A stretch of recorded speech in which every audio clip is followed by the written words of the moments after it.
Good morning. Welcome to Unit 3. We're going to be talking about exponential and logarithmic equations in this unit. We studied these last year in Algebra 2, and we're eventually going to learn how to solve exponential and logarithmic equations, of course. That's our goal. These two functions are inverses of each other, just like squaring and square rooting. So you'll see how we use one to undo the other, and vice versa. All right, so first of all, an exponential function, by definition, is a function where the independent variable is the exponent. So the x is going to be up in an exponent. So instead of x squared, you're going to have the 2 on the bottom and the x as the exponent. So it's 2 to the x or something like that.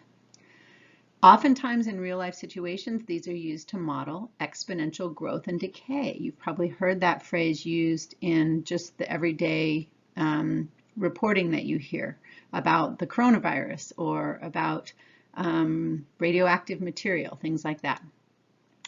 Also, it's used in banking. It's how your money grows or how the interest grows on a loan. So here's a formula that we used last year, the formula for finding how much you'll have if you invest a certain amount of principal at a particular rate and with a certain number of compounding periods. N stands for the number of compounding periods per year. The second formula, called the PERT formula, is when you have continuous growth. Remember that number E? E is 2.7 approximately, and it represents the base for a continuous exponential growth model. Population growth, which is continuous, right? It's not just at the end of every year or end of every quarter that the population grows of fish or bacteria or people. So here's a formula for population growth. P with the little sub-zero is called P naught, and that means the initial value of the population. And then you have E for exponential growth, and you have the growth rate and the amount of time that it's going to be allowed to grow. And sometimes the time is in years, sometimes it's in seconds or hours. Here's one for radioactive decay, again with a starting value, and then the growth rate is 1/2 because it's a half-life kind of formula, and then you've got time divided by h for hours. Okay, so logarithmic functions are the inverse of those, and there's not a mathematical symbol for logarithms, so they use the abbreviation of the word logarithm, so just LOG. So if you have a function y equals log base a of x, you could rewrite that in another form, x equals a to the y. So that's if you want to write it in exponential form. Notice written in logarithmic form, you've got the x as the input variable, the y as the output variable. So if you switch those around, then you have the y as the input variable in the exponential version of that, and the x as the output, if you're going to keep the variables in the same spots. If you have a logarithm that doesn't have a little subscript, the base, that's called the common logarithm, and it's base 10. We just don't bother to write the 10. Logarithms are very useful. They help us with very large and very small values. For example, the scale that's used for grading earthquakes is a logarithmic scale. All right, so you have to know and understand the properties of logarithms. First of all, no matter what the base is, log of any base of 1 equals 0. That's because anything to the 0 power equals 1. Remember the flashcards from last year? I gave you guys lots of flashcards like this. Logarithms will always have a base greater than 1. Not 1 itself. It can be anything greater than 1. No negative bases for logarithms. All right. Log base a of a equals 1. So if you take the log base anything of that exact same number, it's 1 because a to the 1 equals a. If you have two logarithms equal to each other with the same base, basically you can cancel out the logarithms and just deal with what's inside the logarithms. So x would equal y.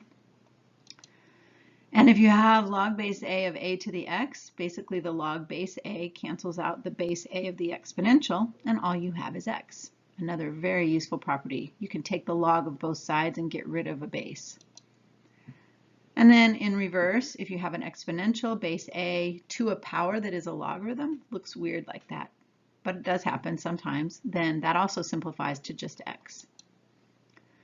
Again, logs and exponents cancel each other out because they're inverses, so we'll use logarithms to get rid of exponentials, and we'll use exponentials to get rid of logarithms. Now remember the natural logarithm, the other one that's on your calculator as its own special button, is the log base e. E is that special number like pi that comes up so often in nature that mathematicians gave it its own symbol. Instead of log base e, we just write ln, and it has all the same properties as the other logarithms. Again, log base e of 1 equals 0, log base e of e equals 1. If you have two natural logs equal to each other, then you just cancel out the logs and get x equals y. And if you have the natural log of e to the x, simplifies to just x. We're going to use that a lot. And then this one, if you exponentiate a logarithm, the e and the ln will cancel out, and you'll just get x. Okay, then there were these three weird properties of logarithms that helped us with solving equations that have multiple logarithms. And the rules or properties of logarithms are related to the rules or properties of exponents, the rules of exponents. Here are the three properties of logs. If you have the log of a product, see how we have two things multiplied together inside that logarithm? Well, you can break it up into two separate logarithms if you want. The log of the first thing and then plus the log of the second thing. So multiplication becomes addition. Or you can do that in reverse. If you have two logarithms added together, you can condense it to a single logarithm of the product. Sometimes that helps. Similarly, for a quotient, it becomes a subtraction or a difference. Or in reverse, if you have the difference of two logarithms, put them back together as a single logarithm of the quotient. These properties are useful in both directions, to expand or to condense. And then this property says if you have the log of anything to a power, then you can take that exponent and put it out in front as a coefficient. And that's really useful. And again, it has to do with the property of a power to a power. Put into logarithmic form, this is what it looks like. So those three properties are going to help us a lot. Now, notice that log of u plus v, if you have a sum inside a logarithm, you can't write it, oops, I shouldn't have gone forward. You can't write it as the sum of two logs. It's the product that becomes the sum. Okay, so here's an example of how you might use those properties to expand a logarithm. For example, if you had this logarithm, it has three things inside it. It has a 5 times an x to the third times a y. It doesn't really matter that it's a base 4. It could be base anything. The property works no matter what the base is. So you can expand this into 3 logarithms. The instructions would be to write it as a sum or a difference of single logs with no exponents. So the first thing I would do is break it up into 3 separate logs.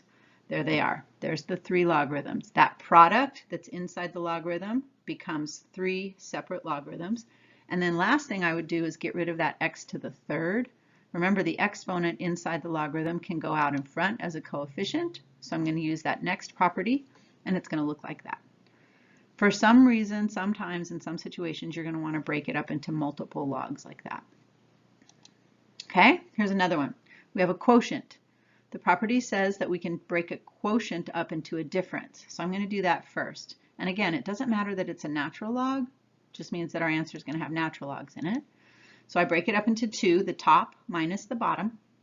And then that square root, remember how that can be the exponent 1/2? So I'm going to put that 1/2 out in front instead of as an exponent. So now it's out in front. And then, do I have a property that says I can take the log of a difference and break it up? I do not. So that's actually as far as I can go with that one.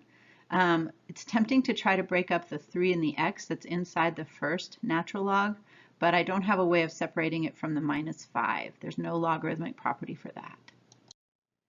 Okay, let's use those properties in reverse now. In reverse, I've got this spread out expression that has 2 logarithms. Both of them have a coefficient in front of them. Let's take those coefficients and put them back as exponents. 1/2 becomes the exponent on the x. The 3 becomes the exponent on the x plus 1. And now let's take the second property, or use a second property, and let's take that sum and condense it to a product. So it becomes this. Now, I don't really like how that looks, all of that being inside the logarithm like that, but that's one single logarithm, so we could leave it like that. If you wanted to write it as the square root instead of x to the 1/2, that maybe looks better to you, but I wouldn't multiply together what's inside that logarithm. That would just get even worse because we'd have to expand the x plus 1 to the third, and that would get long. Okay, let's try another one. This one's a natural log, doesn't really matter. We'll put the 2 that's out in the very front as an exponent, and then we'll condense this subtraction into a quotient, just like that. Now it's a single logarithm. All right, one last one. This one, inside the brackets, we've got a sum, and then outside we have a 1/3. The 1/3 is going to become the exponent, but I think it would be wisest if we first condensed what's inside the parentheses. So if we do that, it becomes x times x minus 4, and then we'll put the 1/3 on the whole thing. We're going to need some extra bracketing or parentheses there to show that the 1/3 applies to both the x and the x minus 4. So I like the extra brackets in there. Okay, that should, oh, one more, I forgot. Exact value with no calculator. So like what I did with the flashcards, let's see if we can do this. This is asking me 3 to what power equals the cube root of 3. That's how I would answer it. I would first of all think of the cube root of 3 as being a 1/3 exponent. And to me, the answer then would be obvious. 3 to the 1/3 power equals the cube root of 3. Mr. Parker does it this way. He sets it equal to x, and then he does 3 to the x equals 3 to the 1/3. He basically rewrites it in exponential form and then solves for x by canceling out the bases. Let's try another one. This is a flashcard problem from last year. 2 to what power equals 32? The answer is 5. Mr. Parker would write log base 2 of 32 equals x, and then rewrite it as 2 to the x equals 32, and then know that the answer is 5. 9 to what power equals 3? That's weird. How can 9 to a power get smaller? Well, it can get smaller if the exponent's a fraction. So 9 to the 1/2 power, which is the square root. 2 to what power equals 8 to the 5th? Okay, that one's tricky. That one I might do it Mr. Parker's way. Set it equal to x, put the exponent out in front, change 2 log base 2 of 8 to 2 to the x equals 8. That's 2 to the 3rd. So x is 3, and then 5 times 3 is 15. That was a tricky one. Too hard for my flashcards. Okay, this is just the basic property. Anything to what power equals 1? That's 0. Ooh, this is a flashcard problem. 10 to what power equals 1 over 100? 10 to the negative 2 power, right? 10 squared is 100, so if you want it in the bottom, make it negative 2. Okay, he's really stretching us here with this example. First, I'm going to condense it, make it log base 4 of 8 times 32. I can do that without a calculator. That's 256, okay? And then 4 to what power is 256? 4 times 4 is 16, times 4 is 64, times 4 is 256. There we go. It took me 4 times, so x is 4. All right, that's the last slide. Oh, one more, but my face is in the way. Log base 5 of 100, I can't see it to do it, so I'm going to go ahead and finish this. I can't remember what this problem was, but my recording screen is covering it up. So good luck, guys. I'll see you soon.